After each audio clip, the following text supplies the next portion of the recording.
name of the Father, the Son, and the Holy Spirit. Amen.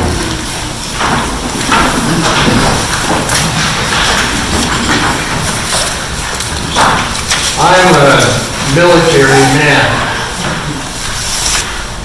I'm married to a military woman. That's an interesting life, by the way. Being military, though,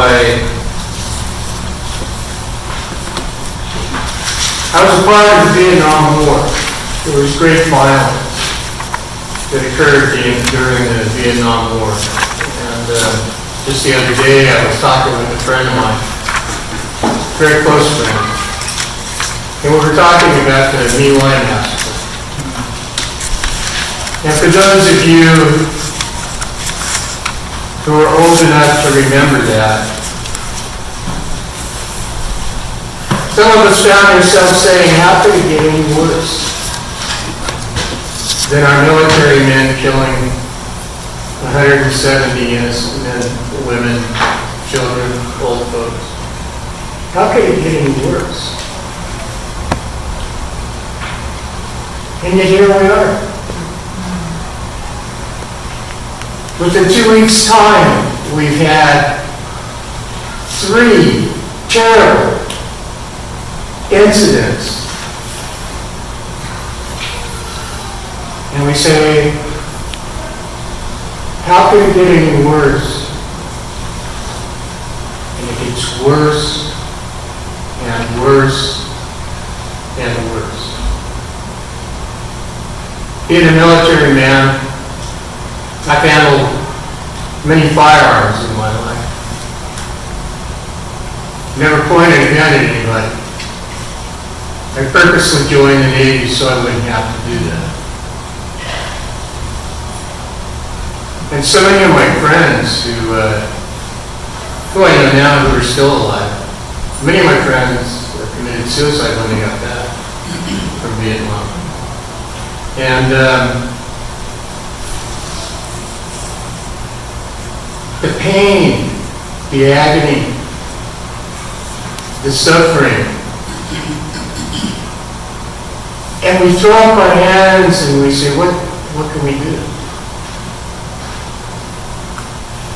We walk the path Christ chose for you.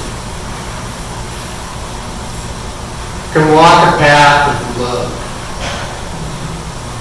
Can walk a path of joy, of giving.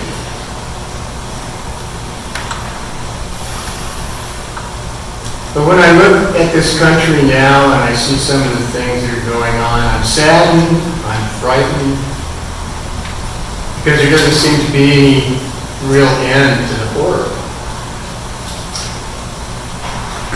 But we got to bring an end to it. We, human beings. It's up to us. You know, there are a lot of reasons why there are so many guns in this country. It's part of our culture. Anybody who's been a student of history at all knows that firearms have been a part of our culture as far back as the colonial days. And now we have firearms that anybody can shoot. In the old days, a flintlock took a certain degree of expertise to load and fire. But nowadays, all you got to do is shove a 30-round clip into an AR-15 and you can kill 30 people because it's not hard to aim those guns. But don't mistake me, I'm not speaking out against firearms in general. I'm speaking out against evil. One of the things I learned early on as a young psychologist was that evil exists in the world. We can't call everything wrong. Some things are evil.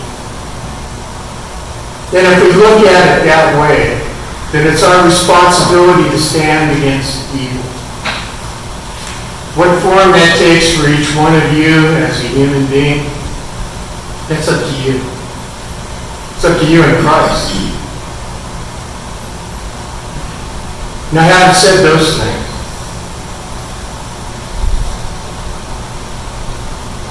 The lesson today is about vanity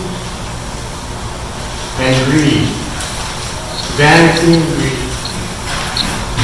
Greed. How many guns does one person need?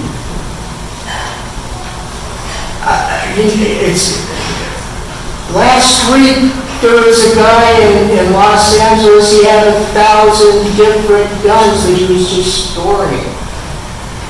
For what? What does anybody need 1,000 guns for? Nobody. When I asked that question of my friends who are into firearms, they can't answer me. Why does somebody need that many guns? I know all the constitutional arguments. But we live in a country where as long as those guns are being sold, somebody's going to be making money off of them. That's the nature of capitalism. That's the nature of living in this country. And so, when we put up things, as it says in the passage, how much do we have to put up? Because the point is, you have to be paying attention to God.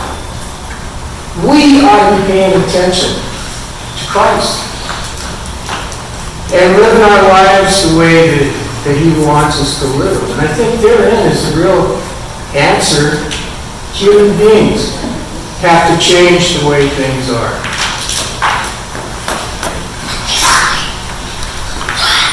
Any of you remember the movie The Grapes of Wrath? How many of you saw the movie The Grapes of Wrath? How many of you had to read the book in high school? Grapes of Wrath. Dude, there was more though than what's on there. I am a product of the Grapes of Wrath.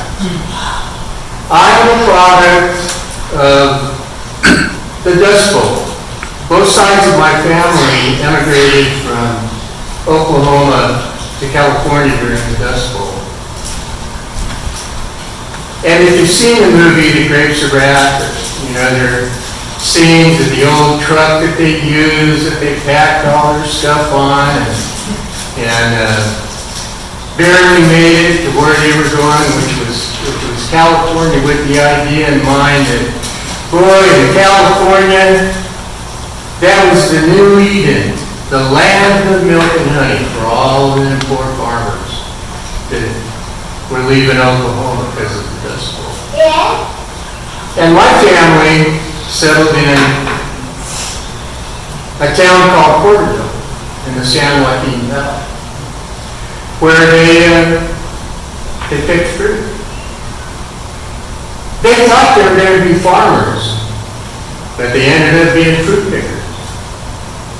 People from Oklahoma were the original migrant farmers and fruit pickers in the San Joaquin Valley. So my family, that on both sides, that had determined that they would have farms when they got to California, ended up just picking fruit. And or picking cotton, or any number of things. And they were excluded from the main town of Porterville by economics. They couldn't afford to live in the main town of Porterville. So they lived on the outskirts of Porterville in what they called colonies. One of those colonies was a little village called Poplar. And my mother's side of the family lived in Poplar, and then there was Doyle Colony, and my dad's side of the family lived in Doyle Colony. And these were very, very poor environments. And even at that time, the farmers in the San Joaquin were being bought out by huge companies. Because the huge companies could make more money and they could do things the way they wanted to. Woody Guthrie wrote a lot of songs about that period of time and unionizing and trying to find ways for people to be able to survive. So I contrast that part of my life that I know and understand very well against my life now. There was something in the difficulty of those days that made both sides of my family stronger. They weren't rich, far from it. They were dirt poor. They were dirt poor. And I remember that so very, very well. We've got to decide in this country what we are. Are we about greed? Are we about getting that additional dollar? The new Lexus, if you like Lexus, make it a nice car. I have an Xterra. I'm okay with it. I have a 1973 Dodge that I love. You know, but there's that part of me that I know I can't trust that would choose greed if it had an opportunity. When I was a younger man, I sold insurance. Got nothing against insurance sales. But I couldn't sell it because I had to lie to people to get them to buy it. So at that point, I made a choice, and it cost me, it was one of the things that cost me my first marriage. I decided I was going to go back to school. Now that's something to spring on a woman with a couple of kids. Yeah, I'm going to go back to school. That was not easy for her to take. She did the best with it that she could. But even then, I knew I had to make a choice in my life between acquiring the money. You know, in the company I worked for, we did gold watches, you know, whatever. Because they wanted you to sell life insurance. It was the most lucrative form of insurance to sell back then. I don't know if it still is. A couple of weeks ago, I talked about priorities. Get your priorities straight.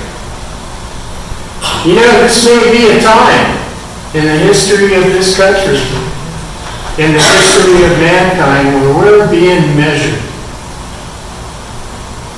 We're being measured against what's good and being measured against what's evil. Now we have to come to terms with our own hearts and understand what it means to us. Are we going to acquire? We're going to preach the gospel. Just something to think about.